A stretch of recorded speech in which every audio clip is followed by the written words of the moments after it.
this is Diane from Groza Real Estate. And a question I get asked often is, how do you finance the purchase of a home? Well, I'm here to tell you how. There are three main types of loan programs. The most popular that you may have heard about is an FHA program. A lot of people compare it to a first-time buyer, but that's not necessarily the case. You just have to be someone that has not owned a home in the past 3 years. It's an easy program to qualify for because all you need is a minimum of a 580 credit score and a 3.5% down payment on the purchase of the home. The other benefit is that sellers can also contribute towards your closing costs.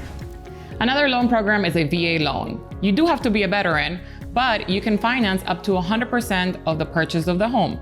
There is no mortgage insurance, and you can purchase up to $510,000. And then the third option to finance your home would be a conventional loan. You can purchase with as little as 3% down, and normally credit requirements are around 620. If you can do a 20% down payment though, you can get rid of mortgage insurance.